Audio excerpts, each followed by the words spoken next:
चन्द्रघण्टेति कूष्माण्डेति चतुर्थकम् पंचमं स्कन्दमातेति षष्ठं कात्यायनी तथा सप्तमं कालरात्रिति महागौरीति चाष्टमम् नवमं सिद्धिदात्री च नवदुर्गा प्रकीर्तिता।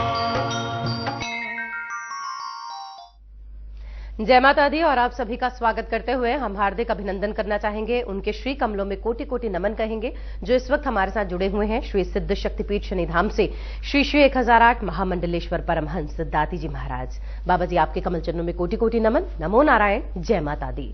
बाबा जी बढ़ना चाहेंगे आगे। मकर, कुंभ और मीन राशि के जातकों के लिए भूमि, भवन, वाहन और कानूनी मसलों के हिसाब से आने वाले ये 6 महीने कैसे रहेंगे, जानना चाहेंगे आपसे।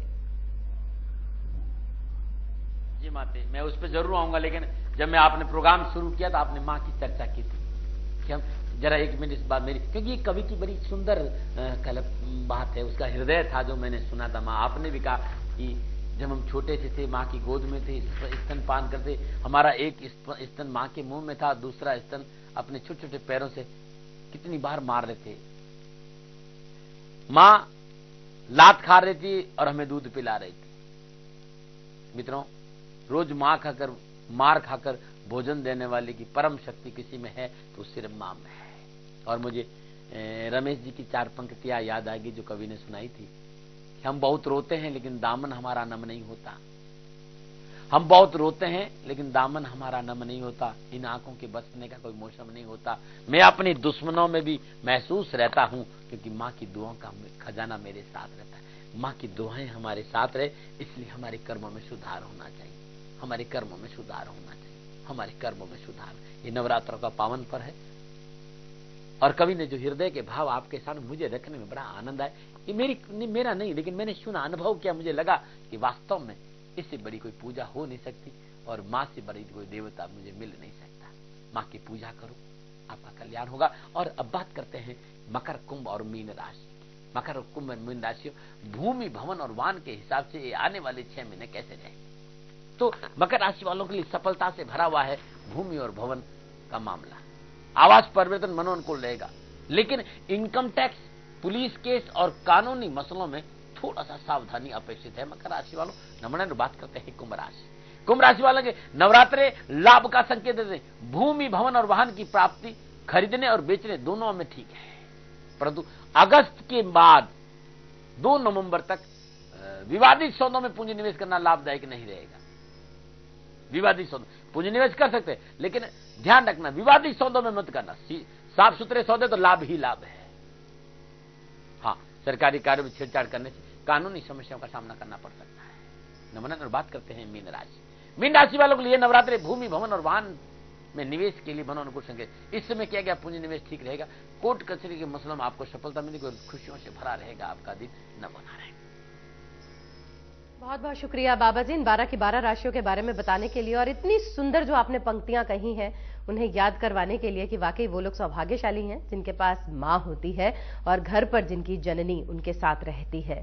बहुत बड़ी भूल कर देते हैं हम, किसी से पूछो कि कहाँ रहते हो, हाँ आजकल हमारी माता जी हमारे साथ रहती हैं।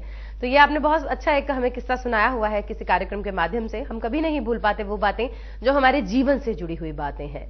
जीवन की इस नदी के प्रवाह को सुंदर कैसे करें, ये जीवन जो हमेशा चलता रहता है इसे सुंदर कैसे बनाएं। सदगुरुओं के प्रवचनों से, सदगुरुओं की वाणी से, सदगुरुओं के मार्ग पर, बताए गए मार्ग पर चलने से वो जीवन सुंदर बन सकता है। उसे जीने की कला आनी चाहिए और वही कला सिखाते हैं दाती जी महाराज।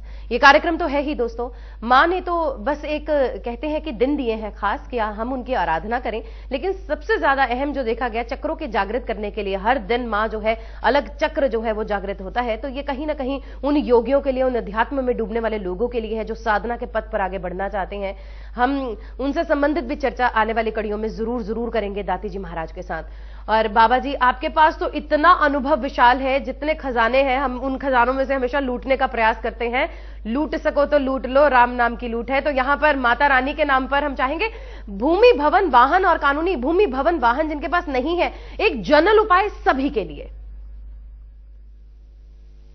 यदि संपूर्ण प्रयासों के बाद भूमि और भवन की प्राप्ति नहीं हो रही है या कानूनी मसले हैं तो शैलपुत्री, नवरात्र का पहला दिन रात्रि 8 बजे चौक पर लाल कपड़ा बिछा दे, दुर्गा यंत्र स्थापित कर दे, 1 लौंग, 1 गोमती चक्र, 1 साबुत सुपारी, 1 लाल चंदन का टुकड़ा, 1 रक्त गुंजा, इन समस्त सामग्री को पानी से भरे लोटे में रख दे, घी का दीपक जलाए, 3 माला ओम ह्रीं फट और 1 माला ओम ऐं ह्रीं क्लीं चामुंडाय बिचे, इस मंत्र की जाप। प्रत्येक माला के बाद लोटे में फूंक मारे, फिर उस लोटे के जल को पीपल की जड़ में चढ़ा दे, लौंग और सुपारी को वही मिट्टी में दबाए और लाल चंदन का टुकड़ा और रक्त गुंजा अपने ऊपर 7 बार उछालकर पानी में बहा दे। अनावश्यक कोर्ट कचरे के मसले हो, भूमि भवन की समस्या हो, संपूर्ण परेशानियों का निवारण हो जाएगा। नमो नारायण। आपने कहा था आप हमें ये भी बताएंगे कि माता रानी को कौन सी चीज का भोग लगाएं और जिनके सूर्य ग्रह पीड़ित है उससे संबंधित वो क्या करे उपाय, तो जानना चाहेंगे आपसे। नवरात्र का पहला दिन 31 मार्च 2014 और मां शैलपुत्री का दिन। जाति की जन्मकुल में सूर्य अनुकूल नहीं है, राजनीति की सफलता नहीं, आत्मसम्मान नहीं है, मान सम्मान की प्राप्ति नहीं हुई, वर्तमान सुनी हमेशा डिप्रेशन में रहता हो, तो नवरात्र का पहला दिन सूर्य को अनुकूल करने के लिए मां भगवती को भोग लगाइए, भाग्य बदल जाएगा। और नवरात्र के पहले दिन मां भगवती जगदम्बा को गोघृत का भोग लगाकर गोघृत गरीब ब्राह्मण में बांट दीजिए, सूर्य अनुकूल होगा और जीवन की संपूर्ण परेशानियों का निवारण हो जाएगा। नमो नारायण।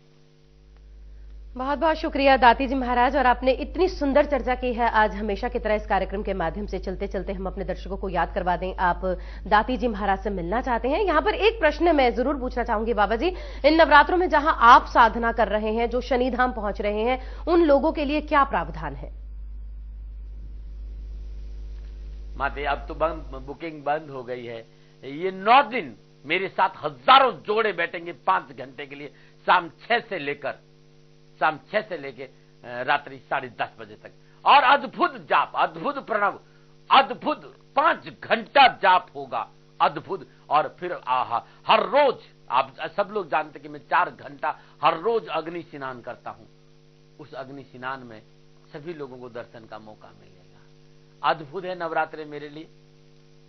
मां भगवती की मेरे पर अपार कृपा है, माता रानी की बहुत दया है। मेरे लिए ये नवरात्रे बहुत ही अनमोल और बहुत ही अनूठे हैं।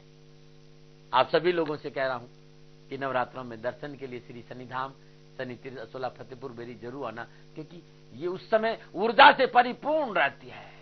एनसीआर के लोगों, आओ खाली नवरात्रों में भगवान शनिदेव की पूजा करो, तेल चढ़ाओ, दर्शन करो और उस भूमि को स्पर्श करके चले जाओ। पारस का पीपल है, उस पीपल को छू के चले जाओ, आपका कल्याण हो जाएगा। जहां मेरी तपोभूमि है, जहां मैं तपता हूं, जहां अग्नि स्नान करता हूं, उस धूनी को छू के चले जाओ, आपकी सारी मनोकामना पूरी होगी। नमो नारायण। नमन है बाबा जी आपको, और आप ऐसे ही निरंतर साधना पथ पर आगे बढ़ते चले जाएं और हम मानव जगत का कल्याण करते चले जाएं।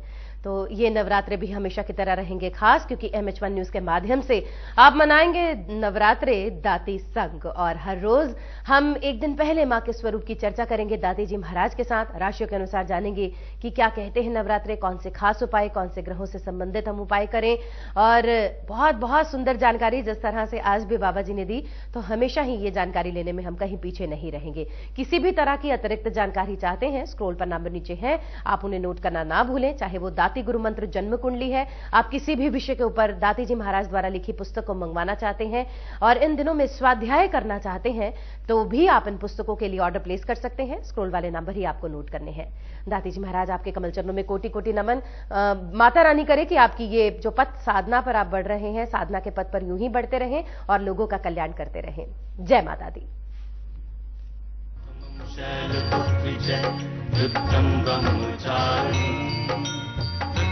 चंद्रघंटेति कूष्मांडेति चतुर्थकम् पंचमं स्कंदमातिथि षष्ठं कात्यायनी तथा सप्तमं कालरात्रिति महागौरीति चाष्टमम् नवमं सिद्धिदात्री च नवदुर्गा प्रकीर्तितम्